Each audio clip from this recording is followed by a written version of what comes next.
Welcome to Entrepreneurial Insights, a podcast brought to you by the Society of Entrepreneurs and hosted by Pearson Crutcher and Jay Healy.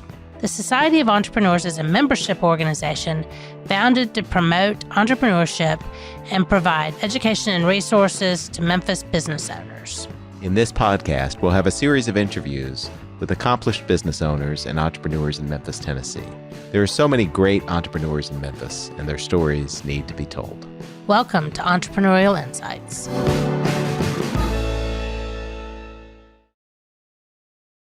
Welcome to Entrepreneurial Insights. I'm so excited today to interview Bob McEniry. We've had a little twist on this show, and we're going to actually have a guest host. Our interviewer today is John Sparks with Memphis Magazine. Thanks, John. Thanks, Bob. Looking forward to the interview. Well, first of all, let me just say that in growing up, you remind me of somebody that I did know right here in this building. Growing up, I grew up in Memphis, and this, as you know, was an old Sears Roebuck, and I came to see Santa here years ago. But I grew up in Memphis, went to the Christian Brothers High School. My college years were at Vanderbilt, and then I came back. During the summers, I had worked for my father, who had bought a company called Standard Welders Supply in 1950. And it was tough work. I wasn't sure that I really wanted to go into this business, so I kind of came in with misgivings, maybe thinking I would go somewhere else. My father wasn't a big proponent of forklifts or air conditioning or tailgates on trucks, which would make things easy. But I did come in and found the business to be pretty exciting. Well, so what were some of the things you did, and how did you move up? Well, when I first came to the company, I was moved around in all kinds of positions, the telephone and inventory control, warehouse, and we had a salesman leave the company, and all of a sudden I was one, and I was put out in sales, and what I found once I got out with the customer, I found that the products that we had were very interesting and also very productive. And I found the applications of our products, gases predominantly, filled just a smorgasbord of industries. So consequently, I fell in love with the business. All right. Where did you go from there? I mean, you fell in love with the business, and then. Well, yeah, we're a three generational company. My father, myself, and then after me, my son. And if you study entrepreneurial businesses, the first generation is generally that economic dynamo that does everything. And when I went to work for my dad, he went out of town one time, and suddenly he said, "You're in charge this week." And then I found that I tried to be him, but that is not my style. He was the dynamo. He did everything, and I realized he probably needed some help, and I think he needed me. But if anything happened to him, I really was in trouble because I knew that I needed help, but I also saw the opportunities for the business were greater than me. So I went about trying to recruit my own group. I was fortunate in college to meet a fellow who ended up we worked together for 39 years afterwards by the name of Bill Vaughn. And Bill had been a year behind me in college. I knew he was a leader. And what I was needing is somebody that could help lead or take a portion of the company and run with it. So he and I went about really building a large sales force, and we both worked at that for a while. But then Bill took over the sales function of the company, and then I ended up taking over all the other things that basically needed to be done. As you were building the company and really throughout your whole entrepreneurial career, clearly your father was a big influence, and Bill had a lot to do with it. Who were some other mentors or advisors that you encountered? There was a man that was an accountant for our company. He was a public accountant by the name of B.F. Sullivan, and I understood the sales and operation part of the business. Where I got more in trouble would be in the financial area, and I struggled in that area, and he helped really focus me on what I should be looking at and what I did look at. He gave me some great advice. Personal and business-wise. Personally, he just said, "Don't ever lose your home, and don't ever use that as leverage. Everything else is off the board. You can gamble all you want on the business aspect." As my career progressed, I realized that all ideas weren't exactly going to come out of my own head, and so we decided to set up a board. And while we were a private company, I felt like it was important to have advisors. As a private company, we didn't have to worry as much about the normal routine board agenda items, but what I was looking for is advice. And I think we brought together people from different industries, and we paid them. You know, it was a meeting, and they were paid, and we listened, and we argued. I think there was one fellow that was on our board by the name of Batten, and I guess one of the things that I remember he did, he brought miniature canoe paddles to the meeting one time, and he gave one to each of us and to our top management. And basically it was engraved with get in your canoe and paddle upstream, and what you'll find as you collect data, that you'll be amazed at what you find. And that became somewhat of a theme, and we did get into our company, and we did get into our products, and we found that as we sliced and diced our business, we found that there was a lot of places we were spending enormous amount of energy, but we're making no money at all. And there was other opportunities where if we spent more time on it, we could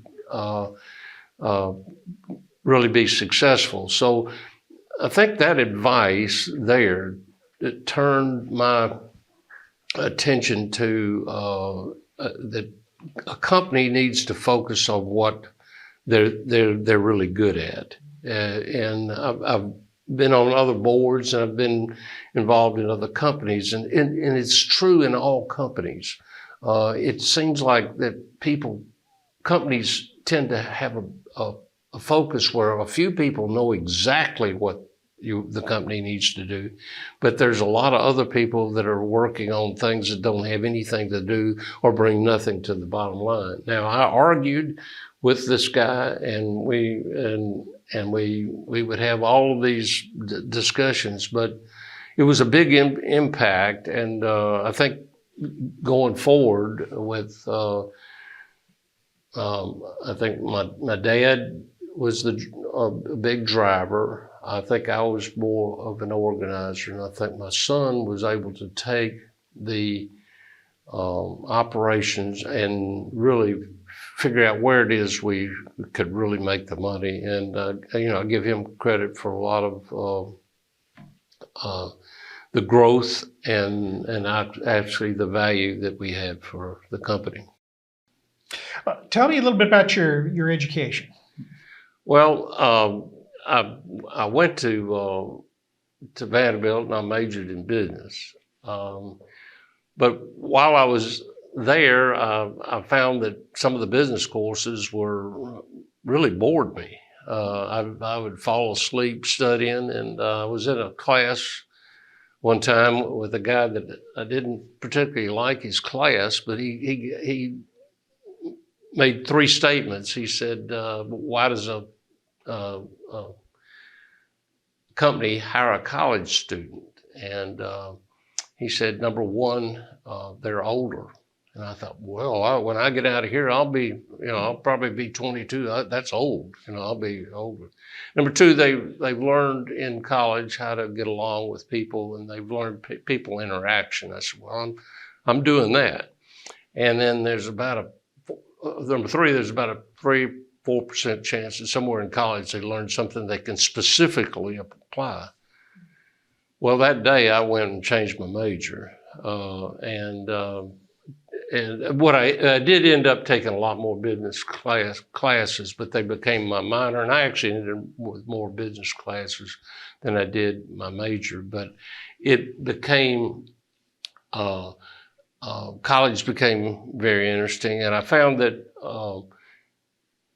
what a person you're really looking for in business, especially if you're going to be dealing with a lot of people, is a well-rounded person, somebody that understands psychological, sociological, history. Interestingly enough, my first few years out of school, here I am, a liberal arts graduate, and I'm basically dealing with engineering products, which were very interesting to me. So I think college, I learned how to learn, and I learned how to really focus. When you're giving advice to someone who wants to start a business, get into business, besides telling them, don't give up your house, what do you counsel them? Well, fortunately for them, not many people have asked me that specific question in that specific way. I think having dealt with some people and been on a few advisory boards where you're dealing with people who are getting into business, they're wanting to get into business to be that independent person. But unless you're really have a product or a service that is unique, you're going to fall into what I call the commodity territory. And a lot of the things that people do drive toward, they're just another guy on the block. So I want to make sure that they've got a unique product, that they've got a good financial background, or have got somebody backing them. I think there's a lot of people that try to get into business that ought to first work for a company. And you can be entrepreneurial in a company like nexAir without starting the company. There are plenty of opportunities, and I think the people that really get ahead are people that take ownership of a particular situation and say, okay, that's my project, I'm going to do it. And then they've got some background or proof that they can do it. I don't think everybody in the world ought to be going into business for themselves. You've got too many there's too many places to go sideways. So that kind of related to that is, do you think an entrepreneur is born or they have to be made? Well, that's I think it's both. I think you have to have drive, and you have to have no holds barred, and you have to have a lot of vision. In that instance, I think it is that's part's possibly born, but I think you're probably made. You have to have experienced other people's faults and your own, and I think you have to educate yourself, not necessarily in entrepreneur or business acumen or a specific business course. You just have to have been exposed.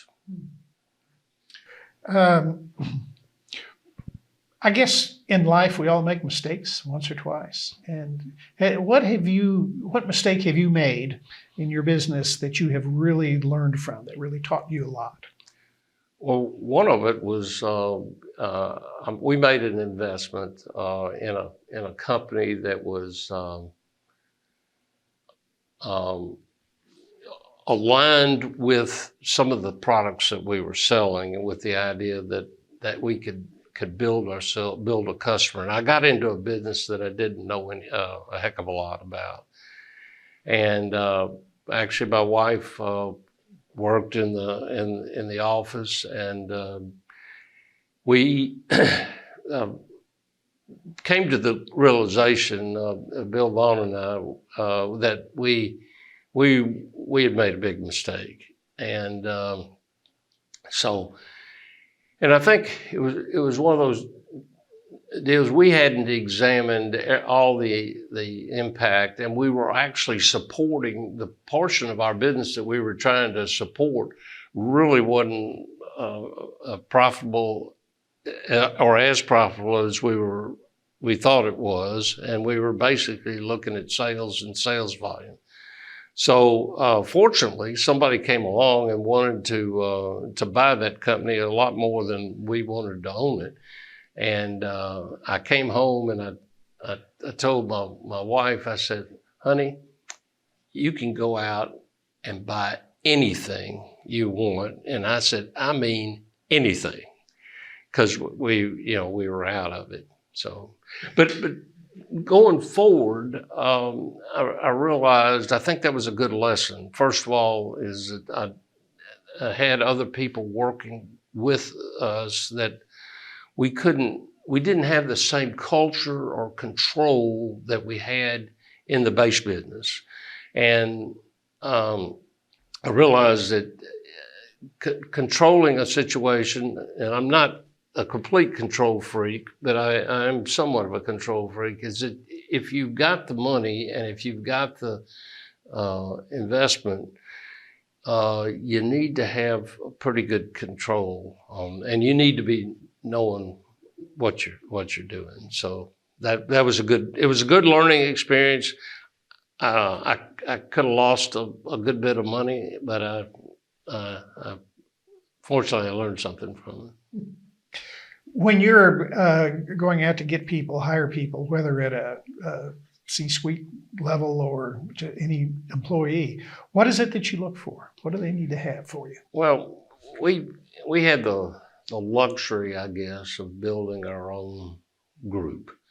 For instance, the man that is president of nexAir today, he came to us out of college, and he was looking for jobs, and I was trying to help make introductions for him around on people that I knew. And he turned to me and said, what about you?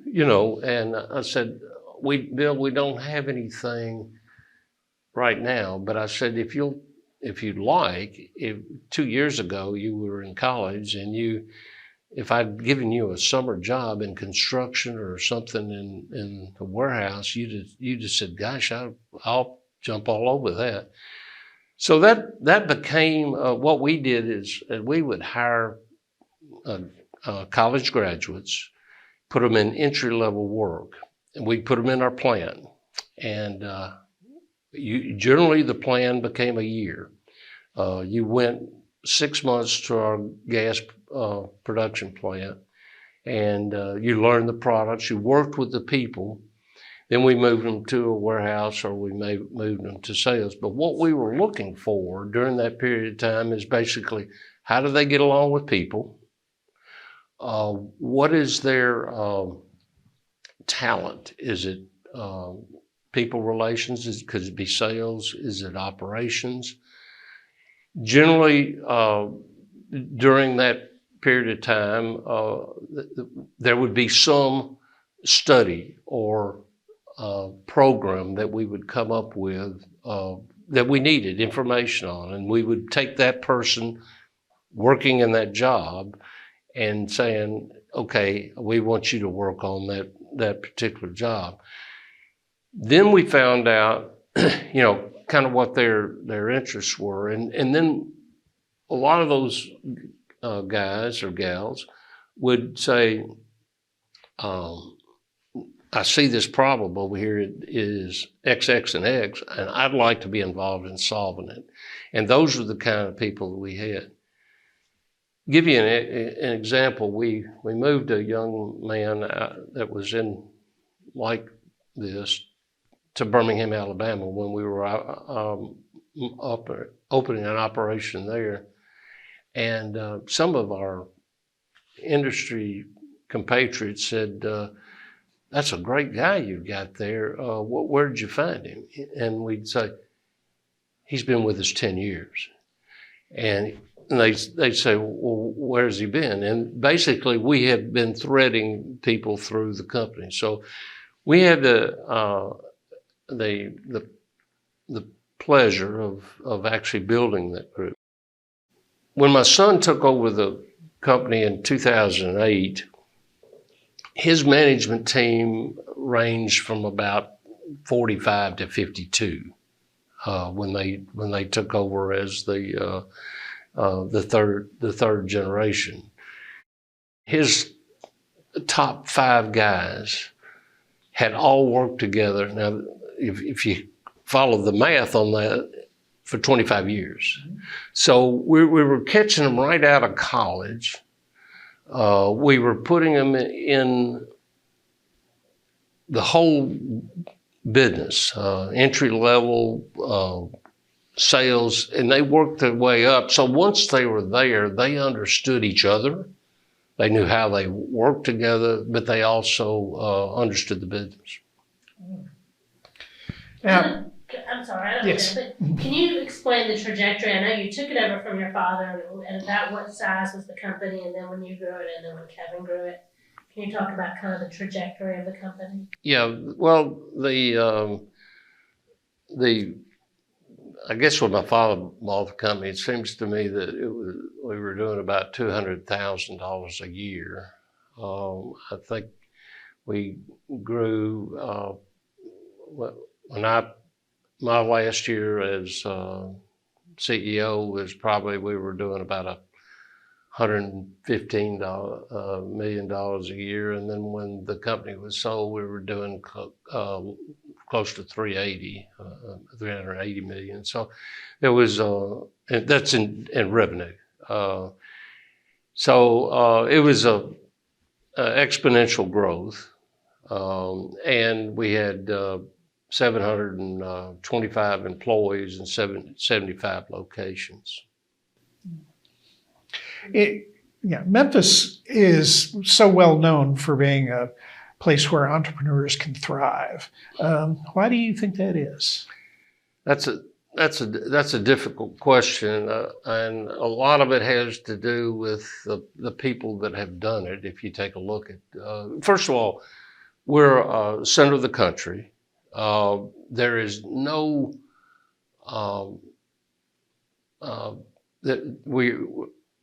we don't have a lot of base industry here. We have the distribution industry, and if you really think about it, this is where all the railroads cross. This is where all the highways cross.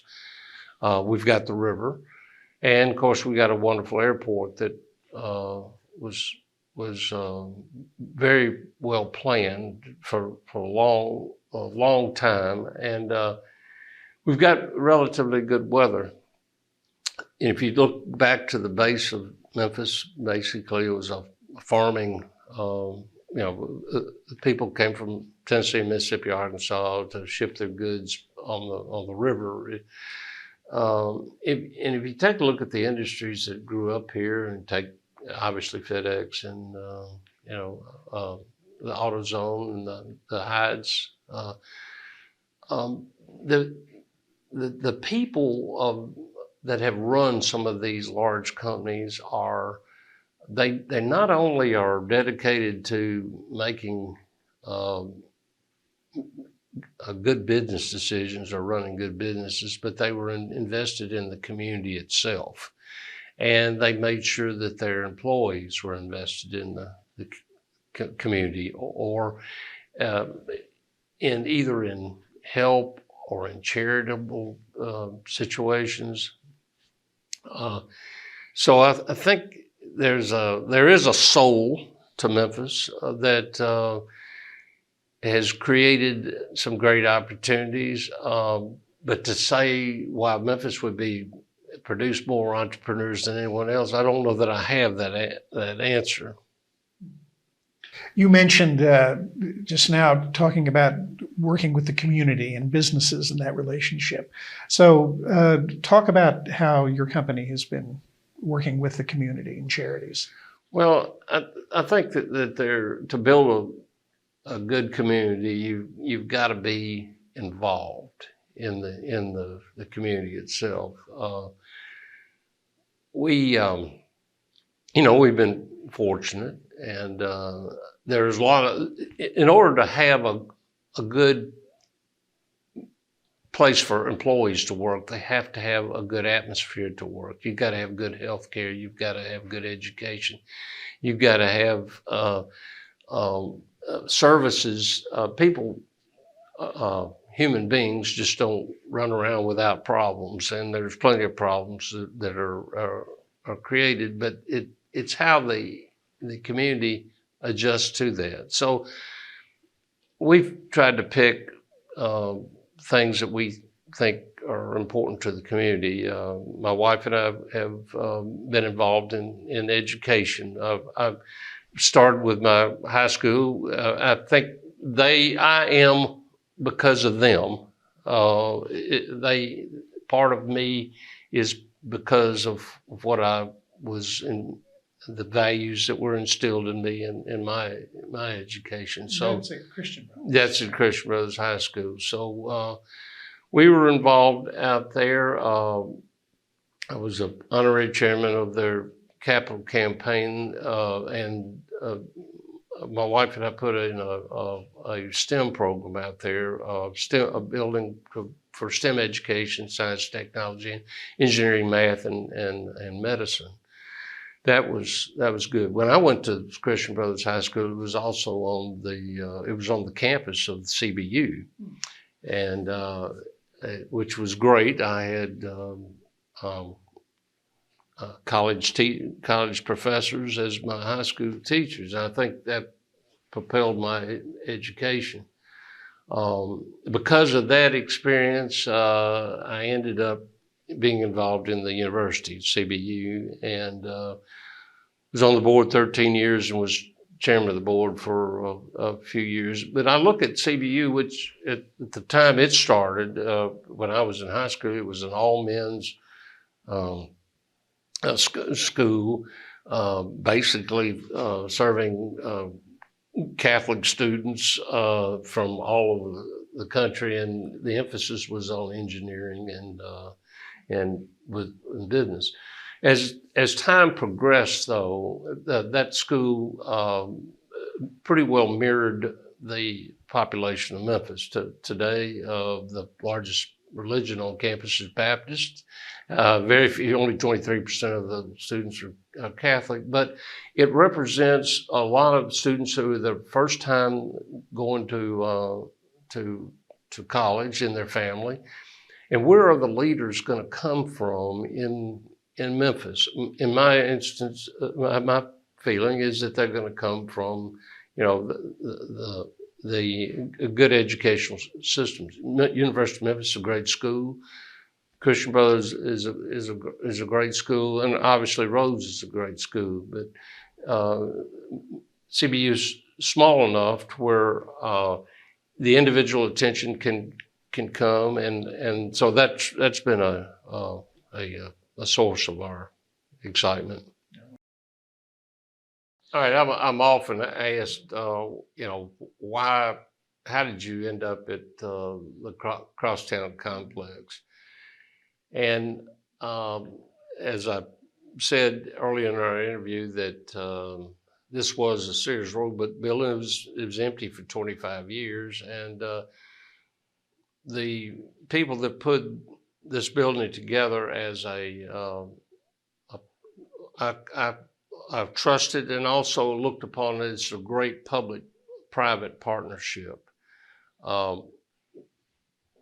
nexAir, our company, we were, as we grew, we had bought some companies, and we did a fairly sizable merger of our company back in 1996, and we ended up with a lot of buildings. Each building wasn't really designed to do a specific thing. They were designed to have the whole smaller company. So we ended up moving operations around, and the building that we had as a home office was basically a warehouse. And every time we needed another office, we were building it out in the warehouse. And so my son Kevin thought that, this is an opportunity that we could come and build a home office exactly for what we needed. So we moved our administrative operations, and at the same time we had bought a company, a sizable company down in Florida, and we were closing up some offices there. So this allowed us to consolidate everything into a building. The other thing is the Crosstown offered, we have restaurants, a grocery store, a lot of things. And so from a situation for our employees to be able to enjoy the amenities, the YMCA, all of them are members now of the YMCA, so you could not go off campus to eat lunch, and you could work out. So, but it's great. And we've continued. We've moved when we sold the company last year. We moved down to the far end of the complex, and we're a long way away from our company, but we're still in the Crosstown complex. What went into your decision to sell the company?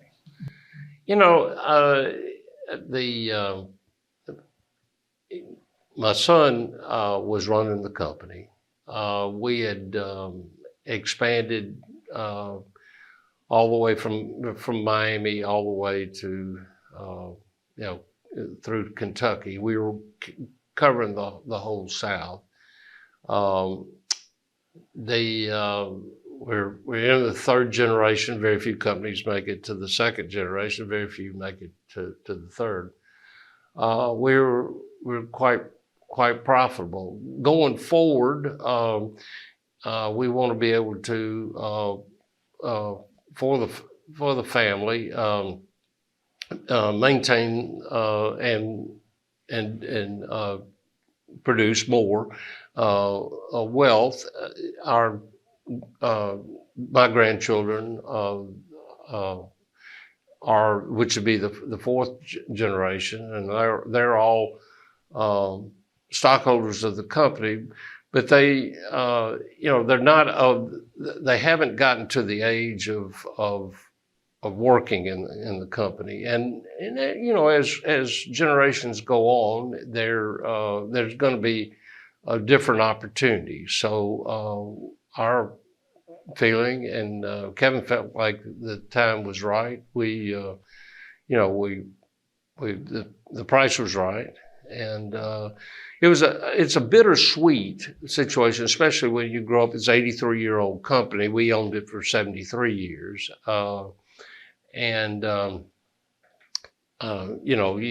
life has got some limitations, but for Paul and I've been out of the main operation of the company for a good while. So for me, it was probably not as traumatic, but I still have dreams about it. I still keep up with the people that are going. I'm still interested in, I think it's probably the most interesting business I could have ever gotten into. What is it you think is something about you that would surprise people to find out? Nothing. Nothing. I'm kind of an open book. I think I enjoy life. I don't know that there's anything hidden that I don't. I mean, I'm not a musician or a magician, but I do enjoy people. I've enjoyed recreation, golf. I was a skier. I was always thought I could be an Olympic skier, but that was not in the cards. I thought I could be a professional golfer.